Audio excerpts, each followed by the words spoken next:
This is Neural Newscast. Here's what matters this morning. Kidnappings of foreigners rose sharply across the Sahel in 2025, with Mali and Niger driving most of the reported cases. A BBC monitoring report, citing data from the conflict monitor ACLED, counts 30 separate kidnapping events involving foreigners by the end of November. Turning now to culture, a long-lost Rembrandt painting has been rediscovered and authenticated after decades out of view.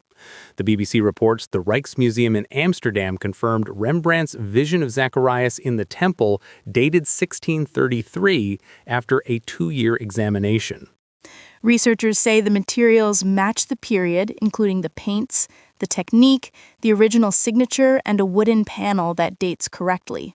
The museum says the work was excluded from Rembrandt lists in 1960 and then disappeared after a private sale in 1961.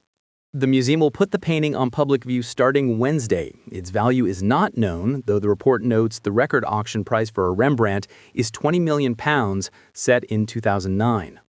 The Rijksmuseum says Rembrandt gives the biblical scene an innovative twist by suggesting the Archangel Gabriel's presence rather than showing him. It describes the work as one of the few history paintings he made in that period when he was mainly producing portraits. Here's what else we're watching. The Rijksmuseum's first public viewing of the authenticated Rembrandt begins Wednesday in Amsterdam. The key signal is whether the museum releases more detail on provenance and any loan or ownership arrangements. Next, security conditions for travel and expatriate work in Mali and Niger remain a live issue after the 2025 kidnapping spike documented by ACLED.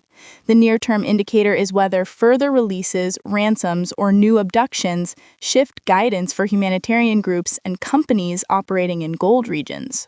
Still, for families of kidnapped victims, the immediate practical questions are proof of life and credible negotiation channels. The report underscores that foreign nationals can bring higher ransoms than locals, and that shapes who is targeted and how quickly cases move.